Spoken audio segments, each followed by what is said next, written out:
میرے پاس لوگ آتے ہیں، وہ کہتے ہیں میرے بچے یا میرے بھائی یا میری بہن یا میری بیوی سائیکولوجیکلی پرابلم میں ہے، میں کیا کروں؟ تو میں ان سے کہتا ہوں کہ دوائیاں علاج نہیں ہیں، تم علاج بن سکتے ہو، تم دوا بن سکتے ہو، تمہارا چہرہ اس کی دوا ہے، تمہارا لہجہ اس کی دوا ہے، تمہاری باتیں اس کی دوا ہے، تمہارا تعلق اس کی دوا ہے۔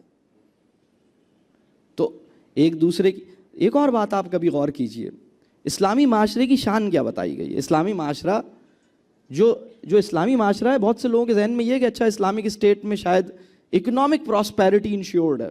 جی نہیں، بالکل ایسا نہیں ہے۔ آپ بالکل یہ نہیں سمجھیے کہ اکنامک پراسپیرٹی گارنٹیڈ ہے، ایسا بالکل نہیں ہے۔ اکنامک پراسپیرٹی اسلامی معاشرے کے فروٹس ہیں، نتائج ہیں جو مل بھی سکتے ہیں اور نہیں بھی مل سکتے۔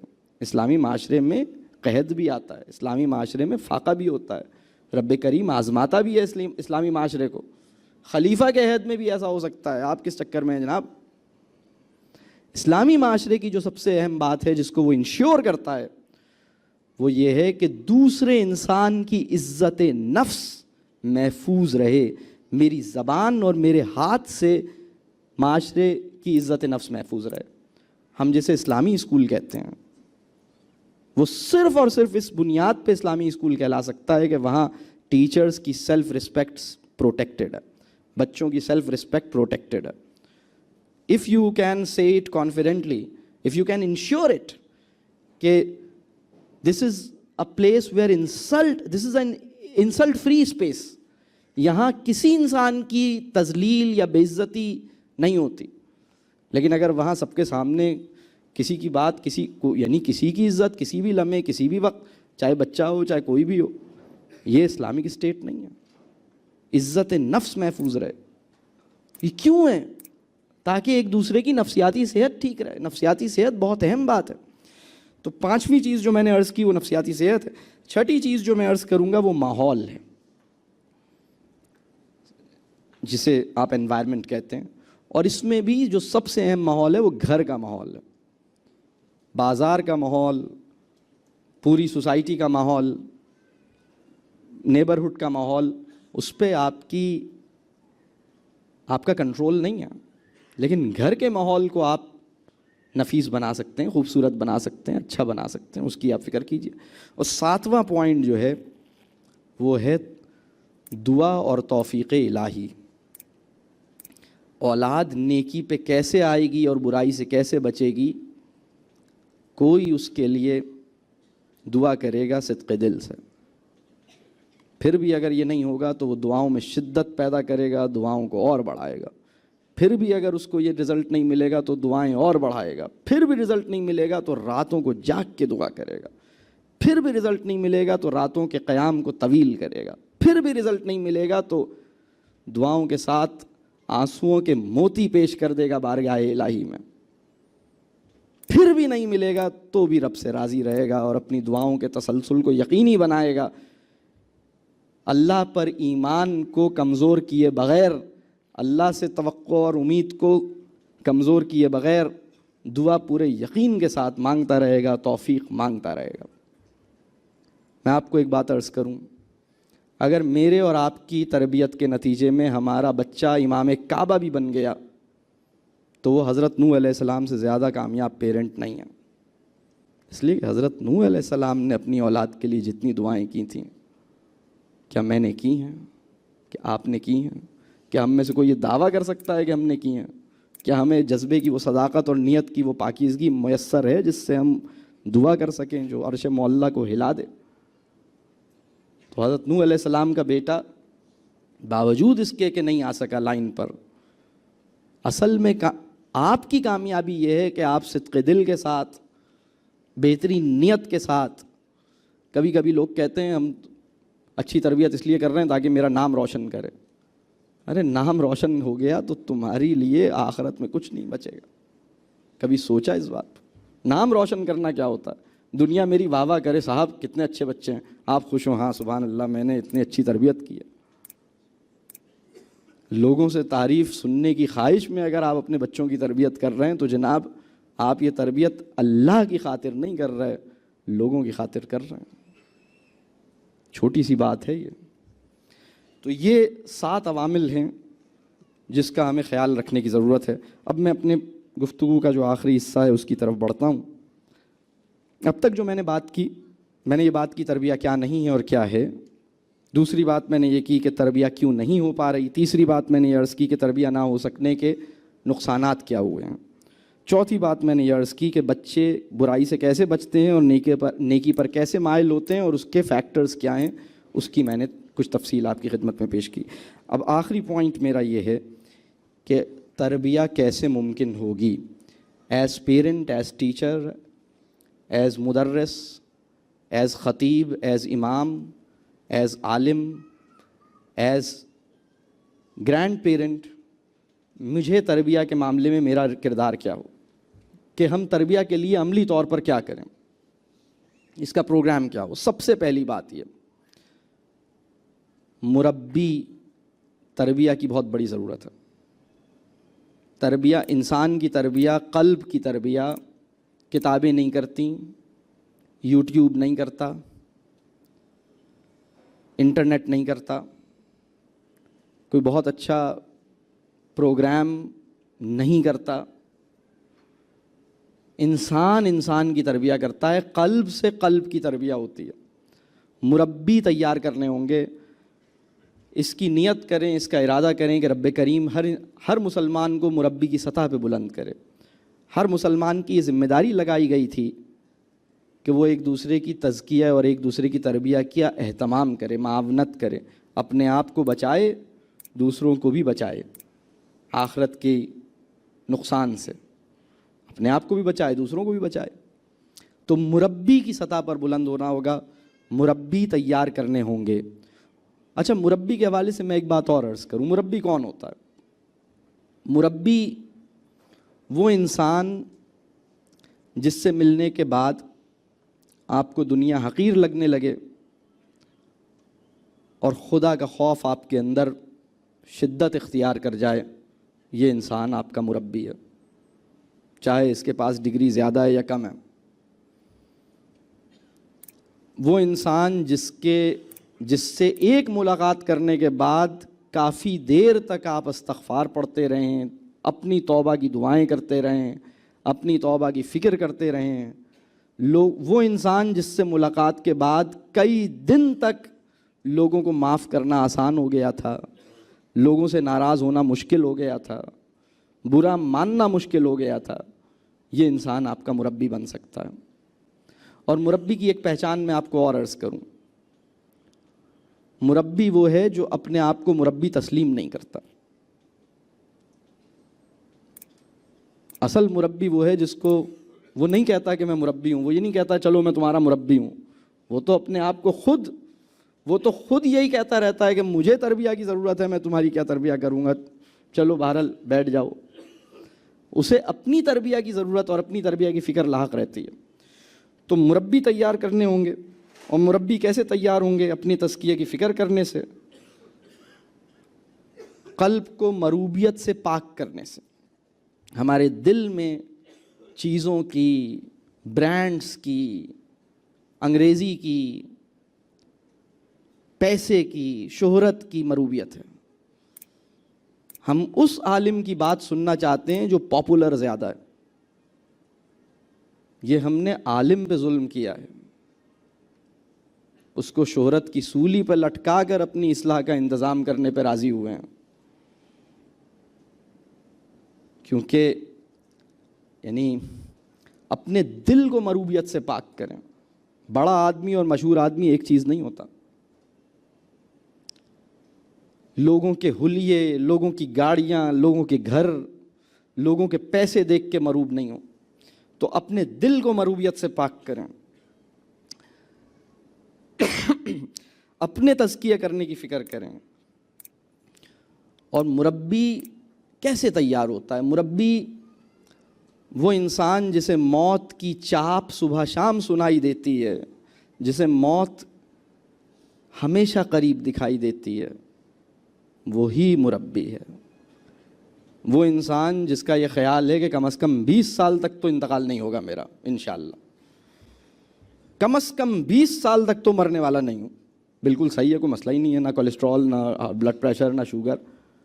اس وقت انسان جس طرح کی زندگی گزار رہے ہیں انہیں لگتا ہے کہ 20-25 سال تو کوئی مسئلہ ہی نہیں ہے، آرام سے زندگی گزرے گی۔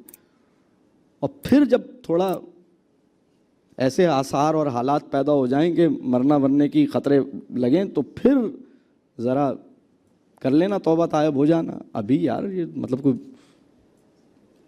اس طرح کی کیفیت میں ہم زندگی گزار رہے ہیں۔ ایمان کامل جو ہوتا ہے، جس انسان کو موت کی چاپ صبح شام سنائی نہ دے، وہ ایمان کامل سے محروم رہتا ہے۔ موت کی چاپ کیا ہے؟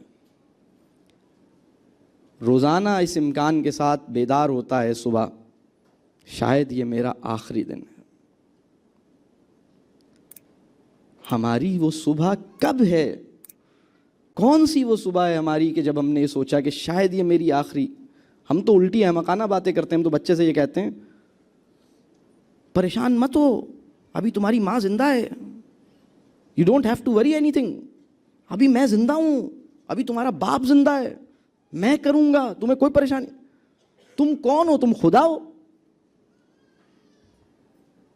یہ وہ والدہ اور والد ہے جو اپنے بچے کے کانفیڈنس کا جو لکیل ہے وہ اپنے اوپر نصب کرتا ہے، خدا سے وابستہ نہیں کرتا۔ جناب آپ کے ہوتے ہوئے بھی جو کچھ آپ کے بچے کو مل رہا ہے وہ آپ کی وجہ سے نہیں مل رہا، اسی کی وجہ سے مل رہا ہے۔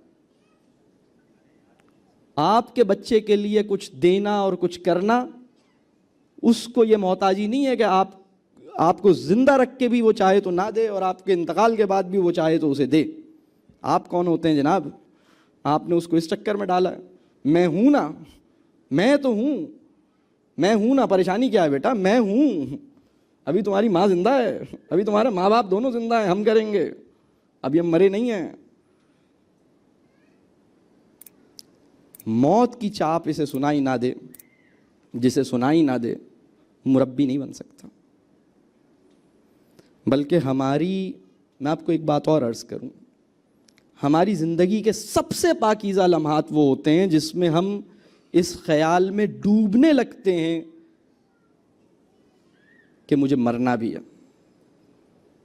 بالکل صحیح ہوتے ہیں، اس وقت معاف کرنا آسان ہو جاتا ہے، اس وقت معافی مانگنا آسان ہو جاتا ہے، اس وقت ماسی مدد کے لیے پیسے مانگ رہی تھی کہ مجھے بچے کی شادی ہے کچھ دے دیں، تو اس کو پیسے دینا آسان ہو جاتا ہے۔ صدقہ بڑے دل سے دیتے ہیں ہم، پھر بچی ہوئی چیزیں دینے کی بجائے نئی چیز اٹھا کے دے دیتے ہیں جس وقت ہمیں یہ خیال آئے کہ مجھے مرنا بھی ہے۔ موت کی چاپ جو ہے مربی کی تیاری کا سب سے اہم نصاب ہے۔ بدقسمتی سے ہم ذہن میں معلومات انڈیلنے سے مربی نہیں بنتا، بلکہ احساس اور محسوسات اور خواہشات کو درست راستے پہ لانے سے مربی تیار ہوتا ہے۔ تو اس ضمن میں 4 باتیں اور عرض کروں گا چھوٹی سی، یعنی پہلے ہی پوائنٹ میں مربی تیار کرنے کے لیے اپنے بچوں کو اپنے وجود کی آلودگیوں سے بچانے کی فکر کیجیے۔ غور کیجیے گا میں نے یہ بات کیا کہی، میں ابھی اس جملے کی تفصیل میں نہیں جاتا۔ اپنے بچوں کو اپنے وجود کی آلودگیوں سے بچانے کی ذمہ داری قبول کیجیے، اپنے خوف اور اپنے لاڈ سے بچانے کی ذمہ داری قبول کیجیے، اپنے نفسیاتی عوارض سے بچانے کی ذمہ داری قبول کیجیے۔ ہمارے جو سائیکولوجیکل ایشوز ہیں وہ ٹرانسمٹ ہوتے ہیں ہمارے بچوں میں، ہماری جو سائیکولوجیکل پرابلمز ہیں، میں آپ کو بتاؤں بچوں کے لیے آپ کے ذہنی مسائل اس کے ذہنی مسائل بن جاتے ہیں، آپ کو یہ نہیں پتہ لگتا۔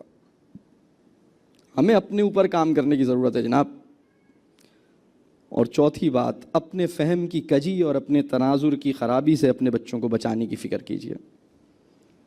اس پہ غور کیجیے گا، یہ میں کسی اور موقع پہ اگر زندگی رہی، موقع ملا انشاءاللہ تو ہم اس کو کھولیں گے، مربی ایسے تیار ہوگا. مربی تیار کرنے کی اپنے آپ کو کوشش کیجئے کہ یا اللہ مجھ سے تربیہ کا کام لے لے, یا اللہ مجھے اپنے تزکیے کی فکر میں ڈوب کر, یعنی اپنے تزکیے کی فکر کو زندہ رکھتے ہوئے بچے کی تربیہ کا فریضہ رب کریم میں انجام دے سکوں. دوسری بات یہ ہے, پہلی بات مربی تیار کیجئے, مربی کے طور پر تیار ہوں. دوسری بات یہ ہے کہ بچوں سے گہرا تعلق بنائیے, ان کے پسندیدہ انسان بنیے. اور ان کا پسندیدہ انسان کیسے بن سکتے ہیں, ان سے تعلق کیسے بنائیں گے؟ ان کو سمجھنے کی کوشش, ان کو سمجھانے کی کوشش سے بڑھا دیجیے. اپنے بچوں کو سمجھانے کی فکر سے زیادہ اپنے بچوں کو سمجھنے کی کوشش کیجیے. سمجھنے کی کوشش کیسے ہوگی؟ اس کے لیے میں کچھ پوائنٹرز دے دیتا ہوں. آپ اس بات پہ غور کیجیے کہ یہ کیا کیوں کر رہا ہے, یہ کیا کیوں چاہ رہا ہے, یہ ایسا کیسے بنا ہے. اگر آپ ان 3 پوائنٹس پہ فوکس کریں گے آپ کو انشاءاللہ بچے کی سائیکالوجی سمجھ آئے گی. کسی انسان کی سائیکالوجی تھیوریز کی اینک سے نہیں سمجھی جا سکتی. کسی انسان کی سائیکالوجی کسی بچے کو آبزرو کر کے سمجھ آئے گی. آپ بچے کو آبزرو کیجئے, بچے کو سمجھنے کی کوشش کیجئے. یہ کیا کیوں چاہ رہا ہے, یہ ایسا کیسے بنا ہے, یہ جو سوالات ہیں ان پہ غور کیجئے. اس کو سمجھنے کی کوشش اس کو سمجھانے کی کوشش سے زیادہ رہے. 80% ٹائم اور انرجی اسے سمجھنے میں لگے تو 20% ٹائم اور انرجی اس کو سمجھانے میں لگے. انشاءاللہ سمجھانا اثر وہ سمجھانا اثر پیدا کرے گا انشاءاللہ. تو اس سے اپنا گہرا تعلق بنائیے, اس کے پسندیدہ انسان بنیے. اگر آپ کا بچہ آپ پر اعتماد نہیں کرتا, آپ کو اپنا راز نہیں بتا سکتا, آپ سے اپنے دل کی بات نہیں کہہ سکتا, تو آپ وہ انسان نہیں ہیں جو اس کی اصلاح کر سکیں, جو اس کی تربیہ کر سکیں. کبھی آپ اس بات پہ غور کیجئے. میں کبھی کبھی سوچتا ہوں, پھر میں آپ کو شاید مجھے بہت معذرت کے ساتھ ممکن ہے آپ لوگ سوچ رہے ہوں کہ سلمان صاحب کو تو ہم سائیکالوجسٹ سمجھ رہے تھے, یہ تو مولوی صاحب نکل رہے ہیں. مجھے پھر ایک بات یاد آئی. کبھی آپ اس بات پہ غور کیجئے کہ رسول اللہ صلی اللہ علیہ وسلم کی خدمت میں اور رسول اللہ صلی اللہ علیہ وسلم کی پریزنس میں بڑے سے بڑا گناہگار آدمی اس بات میں محفوظ اپنے آپ کو سمجھتا تھا کہ یہ بات کسی اور کے سامنے نہ بتاؤں, رسول اللہ صلی اللہ علیہ وسلم کو جا کے ان کو بتا دوں کہ میں نے اتنا بڑا گناہ کر لیا. راستے میں کوئی اسے ملتا تھا, کوئی پوچھتا تھا تو وہ کہتا نہیں تمہیں نہیں, مجھے بس آپ صلی اللہ علیہ وسلم تک مجھے پہنچنے دو. آپ صلی اللہ علیہ وسلم کی خدمت میں پہنچ کے اپنی ساری باتیں. عجیب بات ہے, آپ سوچئے, آپ ذرا سوچئے یہ بات. بڑے سے بڑا گناہ, چاہے بڑا گناہ ہو چاہے چھوٹا گناہ ہو, چاہے بیوی کے ساتھ زیادتی کی ہو, بچوں کے ساتھ زیادتی کی ہو, کسی اور قسم کی کوئی خرابی, کوئی غلط, کوئی گناہ کا کام کیا ہو, کسی کا حق مارا ہو, رسول اللہ صلی اللہ علیہ وسلم کی خدمت میں آتا تھا اور کہتا تھا کہ یا رسول اللہ صلی اللہ علیہ وسلم مجھ سے یہ گناہ ہوا ہے. گناہ کی پشیمانی الگ ہے, آپ صلی اللہ علیہ وسلم کو چونکہ یہ بات نہیں بتائی, اس کی بے قراری اور اضطراب الگ ہے. دل کو, اب آپ سوچئے کیسے لوگ تھے, ان کا دل اگر گناہ پہ مجبور کر بھی دیتا تھا تو اس کے باوجود ان کے دل کو یہ گوارا نہیں ہوتا تھا کہ رسول اللہ صلی اللہ علیہ وسلم سے یہ بات چھپی رہ جائے.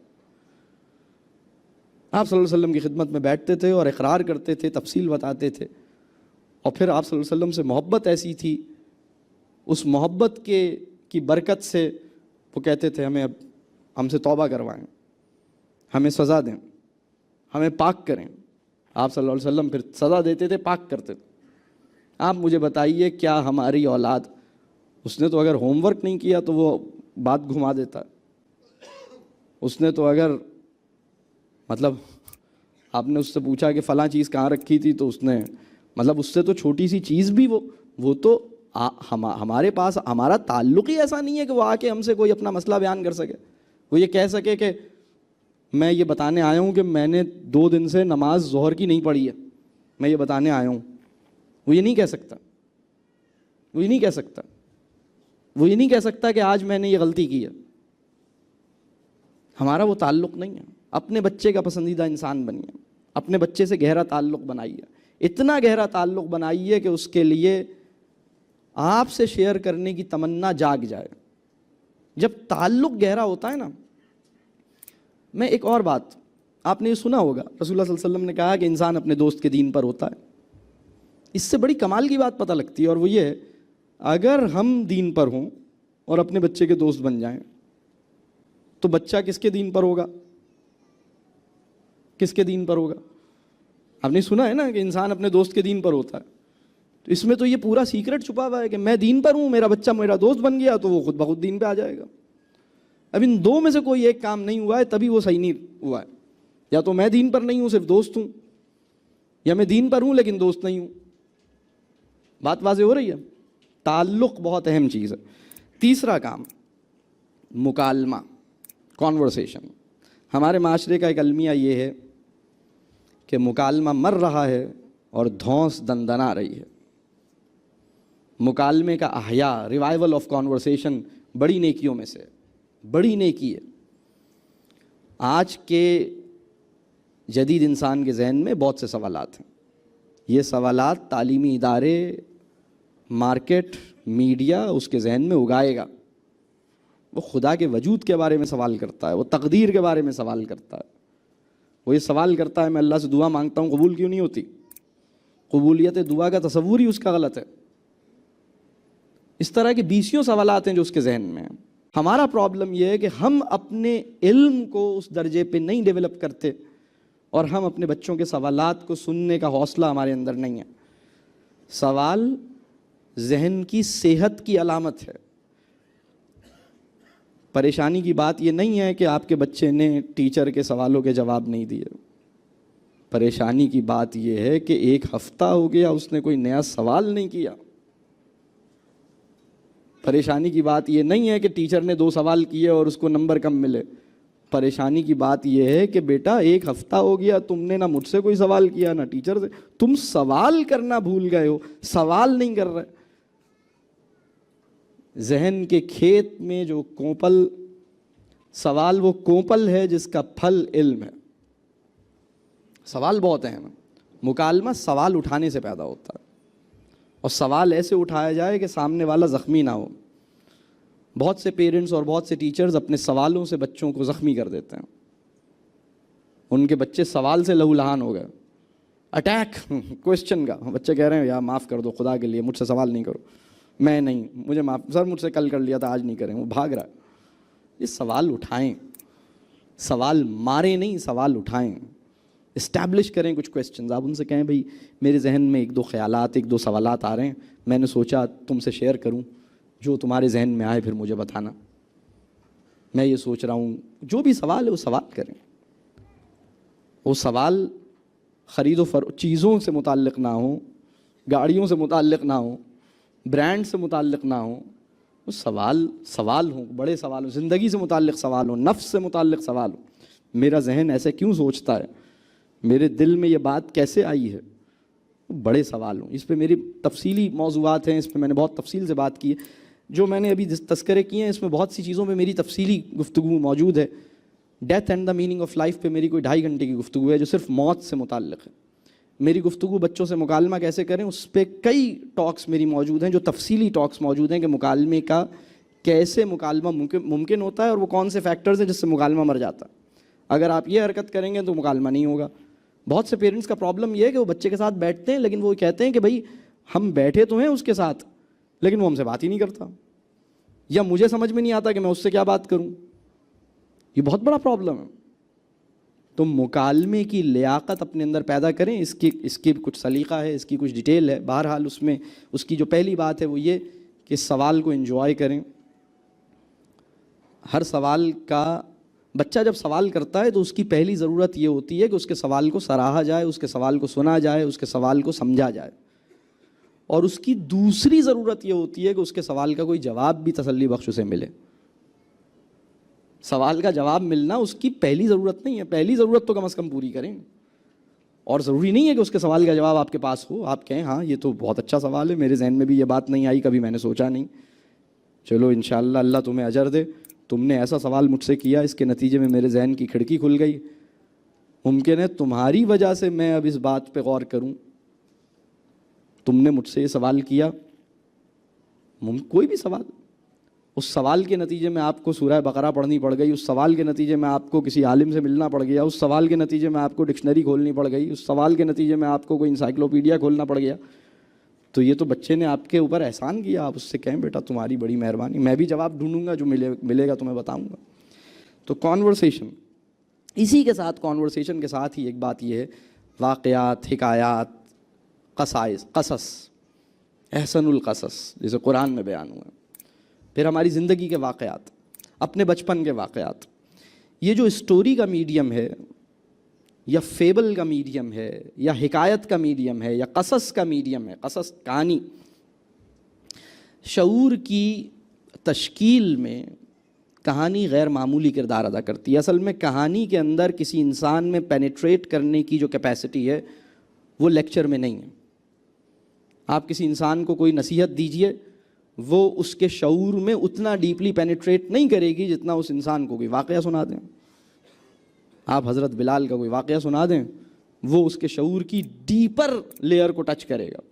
آپ اس کو کوئی ویسی ایڈوائس دے دیں، وہ شعور کی ڈیپر لیئر پہ نہیں جائے گا. تو حکایات اور واقعات کو گفتگو کے انداز میں کریں، باتیں کریں کہانیوں کے ساتھ، جیسے اشفاق احمد کرتے تھے، جیسے بہت سے لوگ کرتے تھے، بڑے لوگ بہت سارے. یعنی آج بھی ماشاءاللہ جتنے بڑے بزرگ ہیں، علماء ہیں، وہ بڑی خوبصورت باتیں بیان کرتے ہیں واقعات کے انداز میں، کہانی کے انداز میں. اور اپنے بچپن کے اچھے واقعات اسے بتائیے کہ ہم یہ کرتے تھے، ہمیں یہ ہوا، ہمیں یہ فائدہ ہوا. اپنی زندگی کی، بچپن کی کسی غلطی کے اوپر بھی اگر آپ نے سبق لیا ہے تو وہ بتائیے. ایک دفعہ ہم سے یہ غلطی ہو گئی، ہم نے فلاں کی شان میں گستاخی کر دی، ہم سے بڑی بے ادبی ہوئی، پھر اس کے بعد یہ ہوا یوں، اور پھر ہمیں یہ پتہ لگا کہ ہم یہ تو بڑی، اور اس دن سے ہمیں یہ بات سمجھ میں آئی. جب ہم چھوٹے تھے تو ہمیں بیگن اچھے نہیں لگتے تھے. ایک دفعہ امی نے بیگن بنائے، ہم نے یوں کر دیا. اس کے بعد پھر مجھے یہ ہوا یوں. ایک پوری کہانی، پورے واقعہ بتائیے اور پھر کہیے کہ مجھے اس دن کے بعد سے سمجھ آیا کہ یہ تو بڑی بری بات ہے. تو اپنی زندگی کے واقعات، بڑے لوگوں کی زندگی کے واقعات، عام لوگوں کی زندگی کے واقعات، صحابہ کی زندگی کے واقعات، دوستوں کی زندگی کے واقعات، انبیاء کی زندگی کے واقعات، قرآن میں دیے ہوئے واقعات، اور مکالمے کے ساتھ ان کا جوڑ. تو پہلی بات یہ تھی کہ مربی تیار کریں، دوسری بات یہ تھی کہ تعلق گہرا کریں، تیسری بات یہ کہ مکالمہ اور واقعات سے کام لیں. چوتھی بات، خود احتسابی کی فکر جو ہے وہ اتنی نمایاں ہو. اپنے بچے کو اگر آپ چاہتے ہیں کہ نماز کا احساس اس سے پیدا ہو اور نماز کی فکر پیدا ہو، تو آپ اپنی فکر نماز اس سے شیئر کیجیے. آپ اس سے کہیے کہ یا اللہ بیٹا، دیکھیے آج کے بچے نے ایسے والد اور ایسے ٹیچر نہیں دیکھے جو آخرت کا تذکرہ کرتے ہوئے جن کی آنکھیں نم ہو جائیں.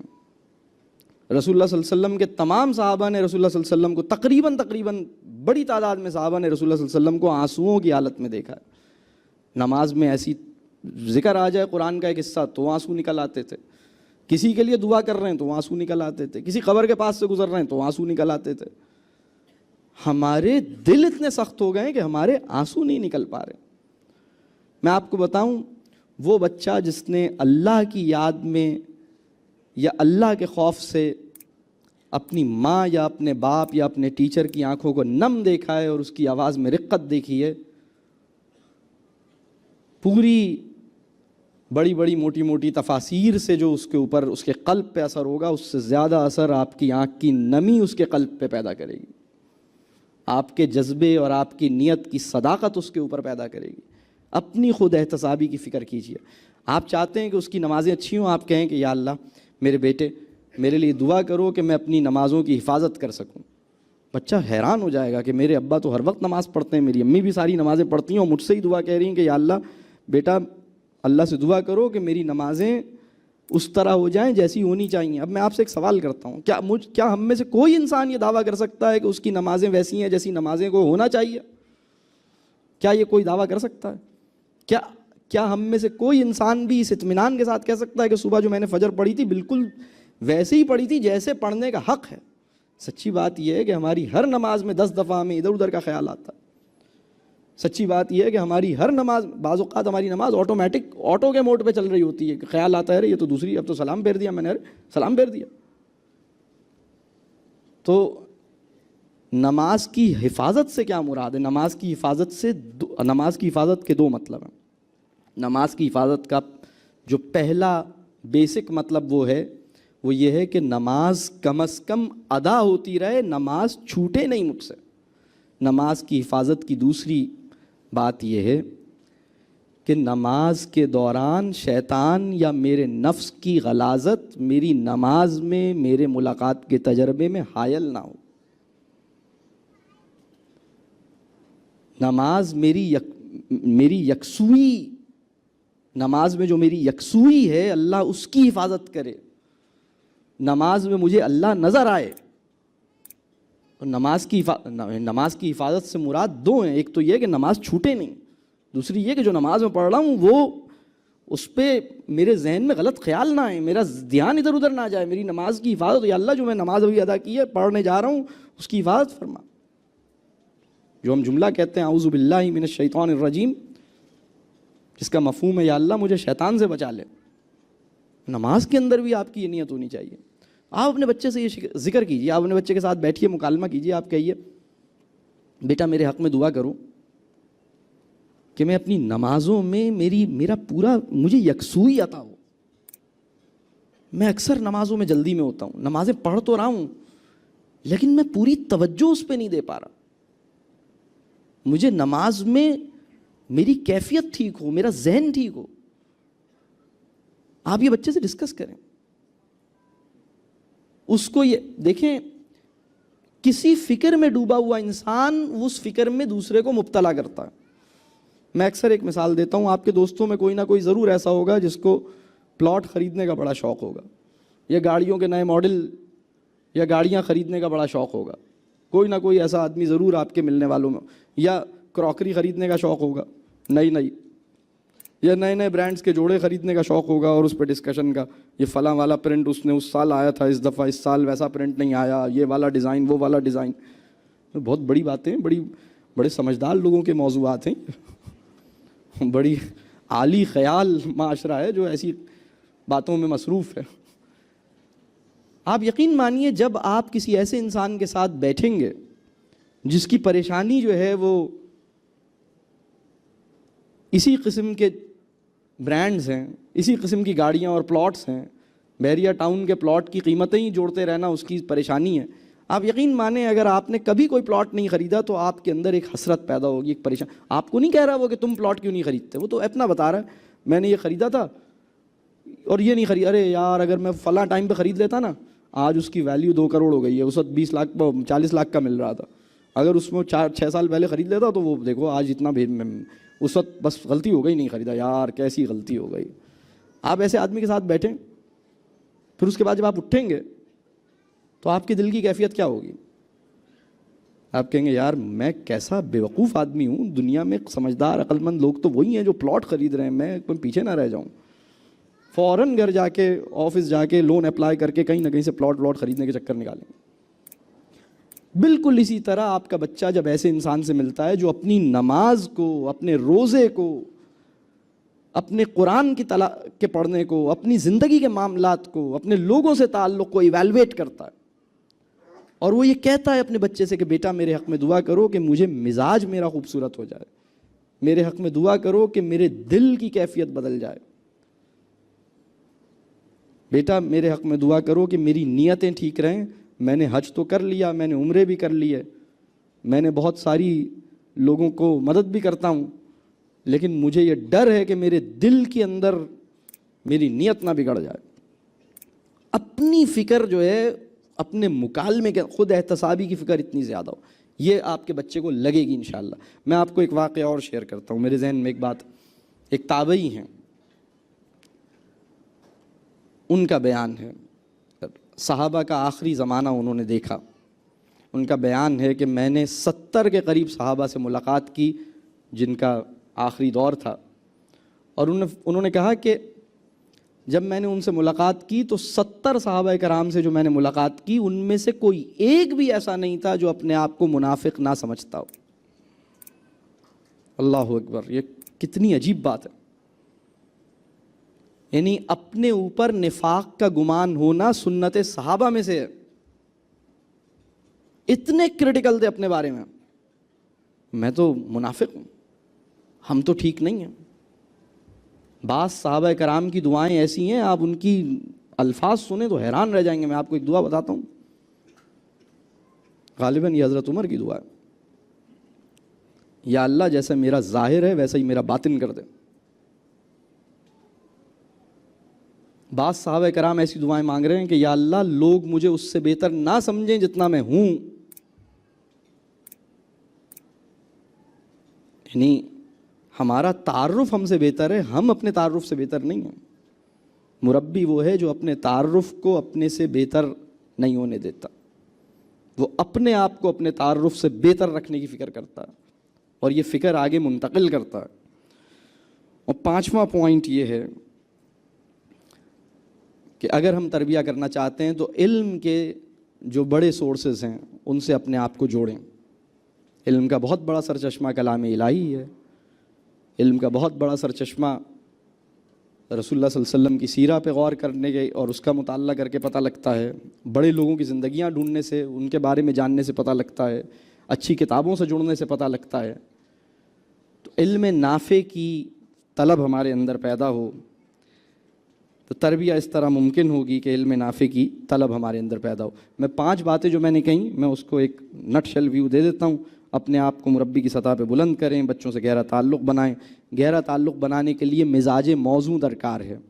تربیہ کی بہت بڑی ضرورت فہم نافع بھی ہے، مزاج موزوں بھی ہے. بہت سے لوگ بہت اچھا علم اور فہم رکھتے ہیں لیکن مزاج کی بناوٹ ایسی ہے کہ ان کے طلبہ یعنی قرآن کا درس دیتے ہیں لیکن ایسے لہجے میں دیتے ہیں کہ لوگ ان سے گھائل ہوتے ہیں. ان کے لہجے میں پولائٹنس نہیں ہے، ان کے لہجے میں نرمی نہیں ہے. ہمیں یہ بات سمجھنی ہوگی. دیکھیں اللہ کو زیب دیتا ہے، اللہ ہمارا مالک ہے، اللہ اپنے لہجے میں ہم سے بات کرتا ہے. ہمیں اللہ کے لہجے میں لوگوں سے بات نہیں کرنی، ہمیں رسول اللہ صلی اللہ علیہ وسلم کے لہجے میں لوگوں سے بات کرنی ہے جو کہ بہت نرم لہجہ ہے، جس کے اندر نرمی ہے، جلالی لہجہ نہیں ہے، برسنے اور گرجنے والا. یہ مزاج کی خوبصورتی ہے جو آپ کے تعلق ممکن بنائے گی انشاءاللہ. تو اپنے آپ کو مربی بنائیے، بچوں سے تعلق بنائیے، مزاج موزوں کی کوشش کیجیے، مکالمہ، واقعات، قصص. تیسری بات تھی خود احتسابی کی فکر، اور وہ کیسے بچوں کو لگتی ہے اس کی میں نے صورت بتائی. اور پھر 5ویں چیز علم نافع کی جستجو کیجیے، اس کے لیے اس کے جو سورسز ہیں اس سے کنیکٹ کیجیے. اللہ تعالیٰ مجھے اور آپ کو عمل کی توفیق دے. ہماری دعا ہونی چاہیے رب کریم ہماری اولادوں اور ہمارے طلباء کو ہمارے لیے صدقہ جاریہ بنا دے. رب کریم ہم سب کی اولادوں کو، جتنے لوگ اس مجمع میں بیٹھے ہیں، جتنے لوگ آنا چاہتے تھے کسی وجہ سے نہیں پہنچ پائے، تمام وہ لوگ جو تربیہ کی فکر میں اور مصروف ہیں اور اس کی جدوجہد کرتے ہیں، رب کریم ہم سب کی اولادوں کو اور ہم سب کے طلباء کو ہمارے لیے صدقہ جاریہ بنا دے. اور ہمیں اپنے والدین، اپنے اساتذہ، اپنے بزرگوں کے لیے صدقہ جاریہ بنا دے. تو یہ ہمارا ویژن ہونا چاہیے، یہ ہماری تمنا ہونی چاہیے. تو اب میں آگے بڑھتا ہوں. میری جو گفتگو تھی وہ مکمل ہو گئی. اب میں کوشش کروں گا کچھ وقت آپ کو سوالات کے لیے مل جائے. ہم ایک سوال خاتون سے لیں گے اور ایک سوال مردوں سے لیں گے. اس طرح سے ہم 1 بائی 1 کچھ سوالات لینے کی کوشش کریں گے. اللہ تعالیٰ وقت میں برکت دے اور کوئی خیر کی بات ہم اس مجلس سے لینے والا بنائے. جی سر، میرا کویشچن یہ ہے کہ نارملی ہمیں جو ہے اپنی برائیوں سے زیادہ دوسروں کی برائیاں نظر آتی ہیں. تو کیا ایسا طریقہ ہو کہ مجھے اپنی برائیاں زیادہ نظر آئیں اور دوسروں کی برائیاں مجھے نظر نہ آئیں؟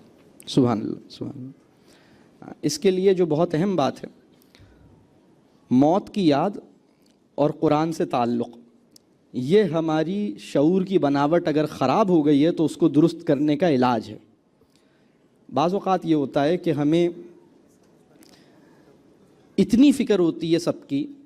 اب اس کا علاج میں ایک چھوٹی سی، مجھے سورہ عبس کی بعض آیتیں ہیں جس میں یہ بات بڑے واضح انداز میں، چھوٹی سی سورہ، یعنی زیادہ لمبی سورہ نہیں ہے، اما پارے کے اندر، جس میں بڑے واضح انداز میں یہ بات بتائی گئی کہ وہ دن ایسا ہوگا جس میں بیوی کو شوہر کی فکر نہیں ہوگی، ماں کو بیٹے کی فکر نہیں ہوگی، بہن کو بھائی کی فکر نہیں ہوگی، کسی کو کسی کی فکر. یعنی میں اپنے بیٹے جس کی مجھے بہت فکر ہوتی ہے, میں اس کی فکر نہیں کروں گا, میں کہوں گا نہیں بھائی میں اپنے آپ کو بچاؤں, تو اپنے آپ کو بچا. بیوی کی فکر نہیں ہوگی, بیوی کو میری نہیں ہوگی, بہن کو بھائی کی نہیں ہوگی, کیسا کڑا دن ہوگا. تو اس ہمارا جو شعور ہے, اصل میں جب ہمیں دوسروں کی فکر زیادہ ہے اور اپنی فکر کم ہے, تو یہ شعور کے اندر ایک شعور کی بناوٹ میں کوئی خرابی ہے, اور اس کی اصلاح جو ہے وہ موت کی یاد اور قرآن سے تعلق کے نتیجے میں انشاءاللہ ممکن ہوگی. اور اللہ سے دعا, مسلسل دعا کیجیے. مولانا اشرف علی تھانوی صاحب ایک بہت اہم نسخہ بیان کرتے تھے. تقریباً یعنی جتنے لوگ ان کے پاس اپنا مسئلہ لے کے جاتے تھے, تو بڑی تعداد میں انہوں نے مسائل کے حل میں ایک دوا ضرور دی, اور وہ دوا یہ تھی, اپنے لیے کثرت سے دعا کرو. اپنے لیے کثرت سے دعا اپنے علاج کی طرف پہلا قدم ہے. تو یہ ہمیں اللہ کرے کہ نصیب ہو. جی میرا سوال یہ ہے کہ اگر والدین ضرورت سے زیادہ نا امید ہوں اور بہت زیادہ شکوہ کرنے والے ہوں, تو بچے کی کردار سازی پہ اس کا کیا اثر پڑتا ہے؟ بالکل اس کا اثر پڑتا ہے. دیکھیے, نا امید ہونا مسلمان کے لیے جائز نہیں ہے. جب ہم نا امید ہوتے ہیں اپنے بچے سے, تو یہ بھی ہمارے شعور کی بناوٹ کا نقص ہے. ہمارے شعور کے اندر ایک گراوٹ, ایک خرابی ہے. نا امید ہونے کا مطلب یہ ہے کہ مجھے چونکہ کوئی طریقہ سمجھ نہیں آ رہا, اور میری عقل اس مسئلے کو چونکہ حل نہیں کر پا رہی, تو لہٰذا یہ مسئلہ تو اب حل ہوگا نہیں, لہٰذا میں نا امید ہوں. اور مجھ سے بڑی کوئی اتھارٹی, کوئی ذات, کوئی قدرت, اس کی طرف سے میری نظر ہٹ گئی ہے, اور میں اپنے آپ کو یہ سمجھ رہا ہوں کہ چونکہ مجھ سے یہ مسئلہ حل نہیں ہو پا رہا, لہٰذا اب یہ تو صحیح نہیں ہوگا. تو مسلمان کی بندگی کا مزاج یہ ہے کہ وہ نا امید نہیں ہوتا. تو اپنے اوپر کام کریں کہ مجھے نا امیدی سے بچنا ہے. اور چاہے آپ کا بچہ کسی بھی صورت میں, بلکہ میں آپ کو یہ عرض کروں کہ کسی بھی حالت میں, بلکہ ایک بات اور عرض کروں, آپ کے بچے آپ کے کلام کے زیر اثر رہتے ہیں.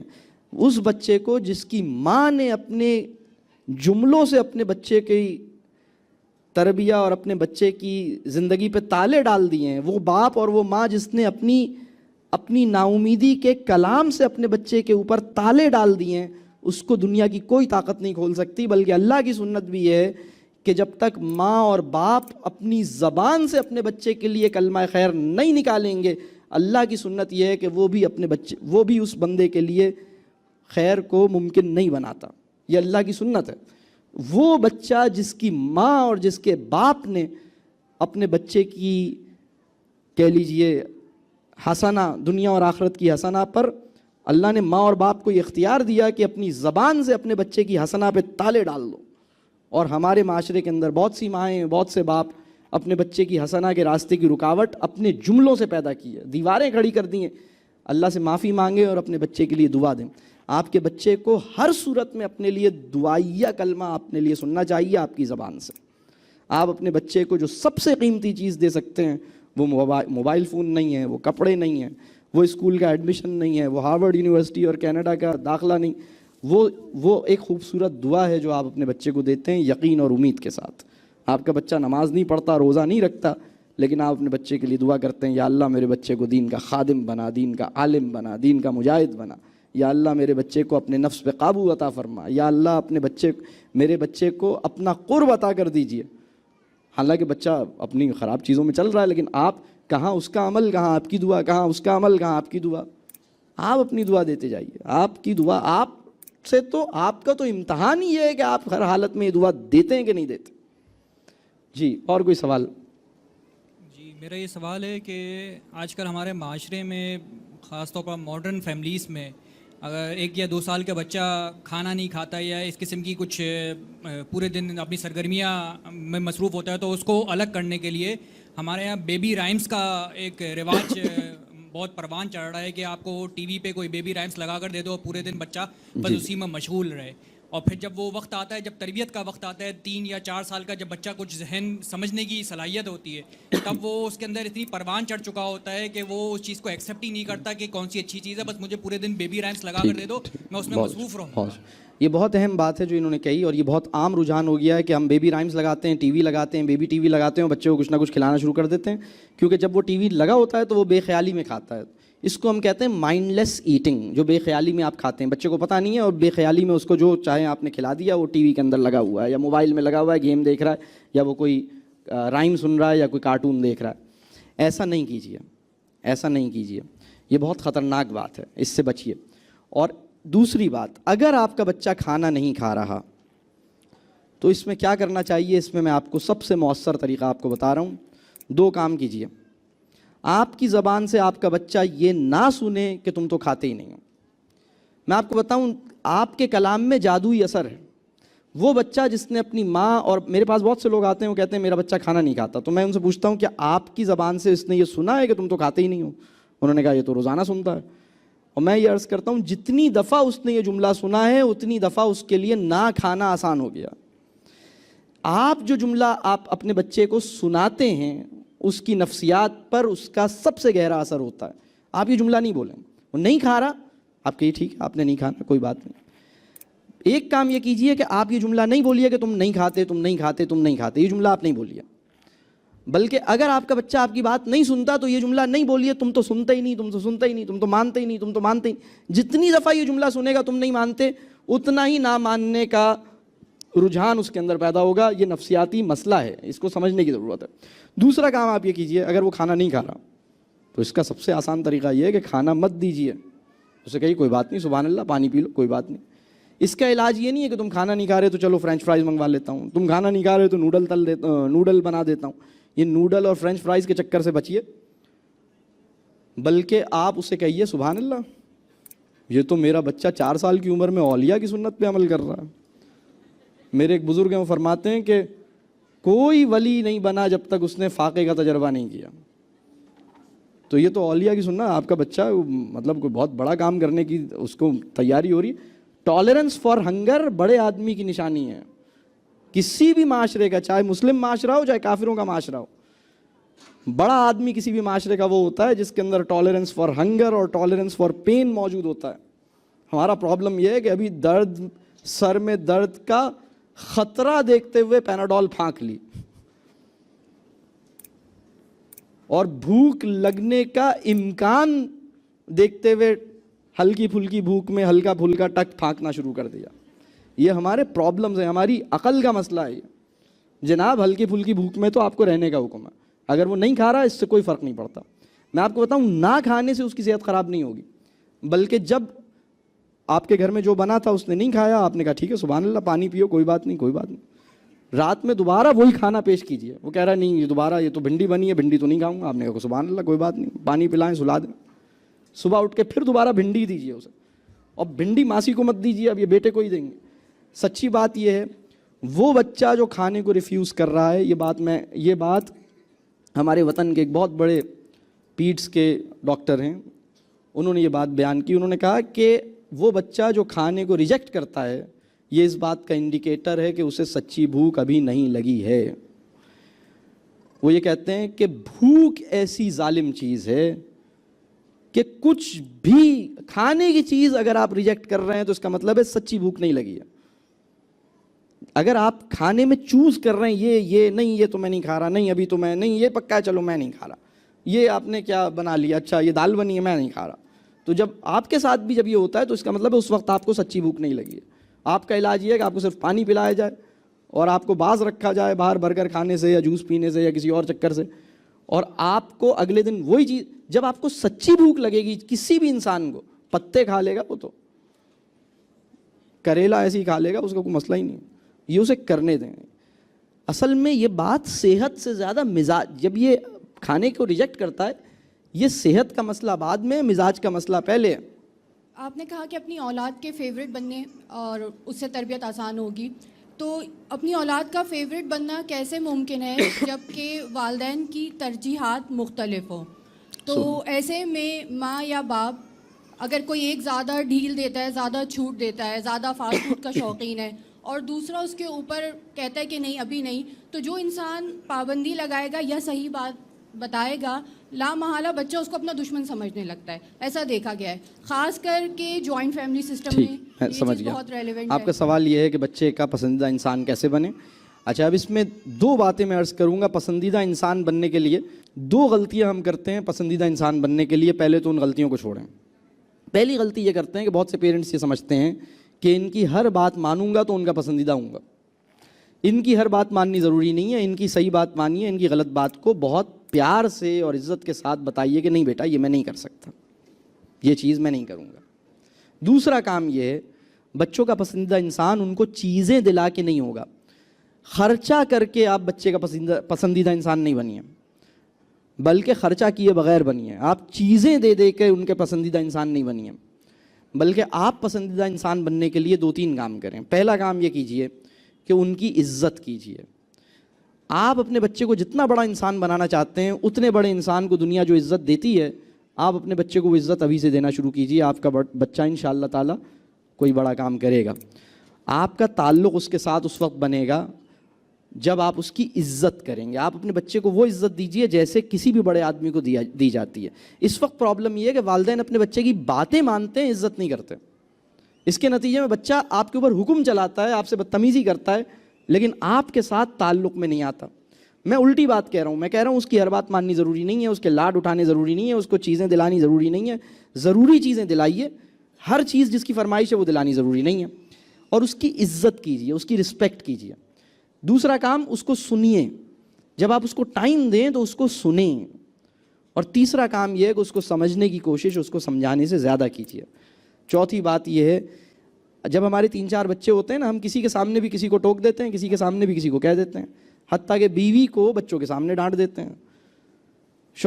بیوی اپنے شوہر کے بارے میں باقی سب کے سامنے ذکر کر دیتی ہیں, یہ تو مانتے ہی نہیں ہیں, کرتے ہی, پتہ نہیں ان کا کیا پرابلم ہے. یہ سب کے سامنے, بچوں بڑوں کے سامنے, بیوی کو سب کے سامنے کچھ کہہ دیا. اسی طرح جب بیوی اور شوہر ایک دوسرے کو سب کے سامنے کچھ کہہ رہے ہیں تو بچے کے تو کوئی خیر ہی بس کوئی نہیں ہے, اس کو تو کہیں گے ہی. کسی بھی بچے کی اس کے عیب کی پردہ داری کریں.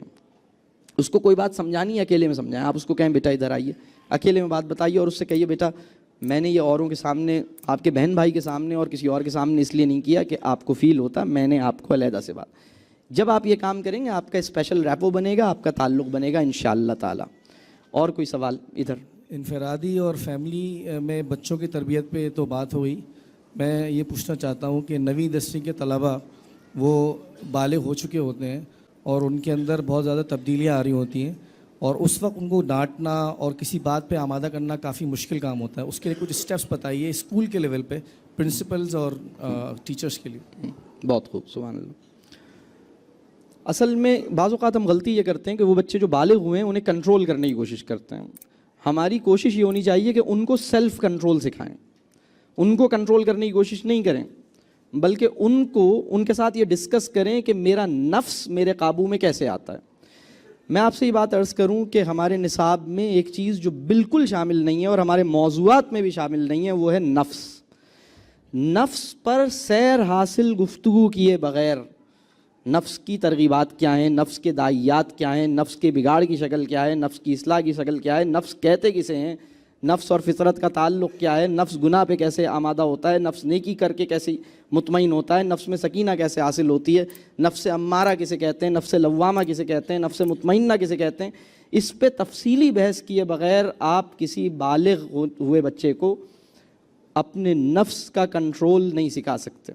اس کو یہ سمجھانا ہوگا, اس کے ساتھ سمجھانا کیا, یہ اصل میں ایک بات اور بتاؤں, جب بچے کو یہ فیل ہو رہا ہے کہ مجھے سمجھایا جا رہا ہے تو آپ بے اثر ہو رہے ہیں, لیکن جب بچے کو یہ فیل ہو رہا ہے کہ مجھ سے باتیں کی جا رہی ہیں تو آپ با اثر ہو رہے ہیں.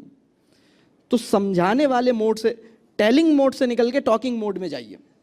رسپیکٹ کیجئے, اس کو بڑا تسلیم کر لیجئے, اس کی وہ تکریم کیجئے جو کسی بھی بڑے کی جاتی ہے انشاءاللہ تعالی, اور اس کے عیب کی پردہ داری کیجئے. جس بچے کے عیب کی یعنی کوئی خرابی ہے, آپ کو اس کا خرابی نظر آ گئی, آپ نے کہا ٹھیک ہے I will not tell everyone. ہمارے یہاں تو پرابلم یہ, بچے کا کوئی پرابلم 9th 10th کے کسی بچے کا کوئی پرابلم نظر آیا, ہم نے اگلے دن اپنے ماں باپ کو بلا کے لاؤ. آپ سوچئے یہ ہماری عقل پہ پردے پڑے ہوئے ہیں. وہ بچہ جس کا کوئی پرابلم آپ کو نظر آ رہا ہے, آپ اس کے والد صاحب سے بات کر رہے ہیں, والدہ سے بات کر رہے ہیں, مسئلہ کیا ہوگا؟ اس بچے کا اپنے ماں باپ سے بھی تعلق خراب ہو جائے گا, اور اس بچے کو جب یہ پتہ لگے گا کہ آپ نے اس کے والدین کو یہ خبر دی ہے کہ اس نے یہ کلاس میں گڑبڑ کی تھی, آپ کا کیا خیال ہے, آپ سے تعلق اچھا ہوگا یا خراب ہوگا؟ تو یہ اس وقت ہمارے جو سسٹمز ہیں ان کے اندر کچھ ڈیزائن فلاز ہیں, کچھ اسٹرکچرل پرابلمز ہیں. ہمیں تربیہ کے لیے اپنے نظام کو ٹھیک کرنے کی ضرورت ہے. اس وقت جو سسٹم بنے ہوئے ہیں ہمارے ایجوکیشن کے, وہ ایگزام کنڈیوسو ہیں, تربیہ کنڈیوسو نہیں ہے. وہ سسٹم جو ایگزام کنڈیوسو ہے وہ تربیہ کنڈیوسو نہیں ہو سکتا. تربیہ کو فوکس کرنے والا سسٹم اس کے لیے ایگزام بہت ہی چھوٹی سی چیز ہوگی. وہ کہے گا ٹھیک ہے بیٹا امتحان میرے لیے اتنا امپورٹنٹ نہیں ہے, تم نے دے دیا ٹھیک ہے تمہیں دلا دیں گے, لیکن کوئی ایسی یعنی چاہے وفاق کا امتحان ہو, چاہے بورڈ کا امتحان ہو, چاہے کیمبرج کا امتحان ہو, امتحان غیر اہم ہونا چاہیے آپ کے لیے. آپ کے لیے اس کا نفس اہم ہونا چاہیے. یہ اس کے لیے پورا کام کرنے کی ضرورت ہے اور اس کے ایپ کی پردہ داری کرنے کی ضرورت ہے, اس سے خصوصی تعلق. بلکہ میں ایک بات اور عرض کروں, جس دن کوئی بچہ کلاس کے اندر 9th یا میٹرک کا یا کالج کا خدا نخواستہ کوئی بہت ہی گھٹیا اور بہت ہی کوئی برا عمل کرتا ہے, بہت ہی زیادہ کوئی تکلیف دہ عمل کرتا ہے اور آپ کو پتہ لگتا ہے کہ یہ بہت بڑی کوئی غلط حرکت کی ہے, جس دن یہ عمل ہوتا ہے آپ یقین مانیے ایک بہت بڑی اپرچونٹی پیدا ہوتی ہے کہ آج آپ اور وہ بچہ خصوصی تعلق قائم کر لیں. اگر آپ اس کی پردہ داری کر لیتے ہیں, اگر آپ اس کی عزت کو پروٹیکٹ کر دیتے ہیں اور اس کے پاس جاتے ہیں اور کہتے ہیں بیٹا مجھے مطلب آپ یہ ہم الٹا کام کرتے ہیں, ہم مجمع کے سامنے اس سے کہتے ہیں تسلیم کرو, اقرار کرو, مان کے دو. ہم یہ سب نہ کریں. ہم پرنسپل کے پاس, کوآرڈینیٹر کے پاس, والدین کے پاس اس بچے کی سارے ہم کہتے ہیں جو نظر آ گیا سب کو نمایاں کروں گا, سب کو پوری دنیا کو خبر دوں گا, میرا جیو والا کردار ہوگا تمہاری اصلاح کے لیے. جناب جیو والا عمل کر کے آپ معاشرے کی اصلاح نہیں کر سکتے, بہت معذرت کے ساتھ. آپ کو اس کا پردہ رکھنا ہوگا, آپ کو اس کے ساتھ, اور آپ یقین مانیے اس کی اصلاح کا امکان, سب سے بڑا امکان اس صورت میں پیدا ہوگا, وہ کہے گا میری عزت اس نے بچائی ہے. آپ کے ساتھ ایک تعلق پیدا ہوگا, ایک مربیانہ تعلق پیدا ہوگا انشاءاللہ تعالی. اور پھر دوسری بات, جن بچوں کی ہم تربیہ کرنا چاہتے ہیں, میں اساتذہ سے کہوں گا آپ کے لیے ضروری ہے کہ اپنے بچوں کے لیے راتوں میں جاگ کے دعا کریں. آپ کے لیے ضروری ہے کہ آپ اپنے بچوں کے لیے تنہائی میں دعا کریں.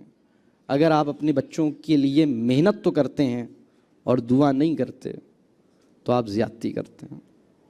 دعا کیجیے ان کے لیے.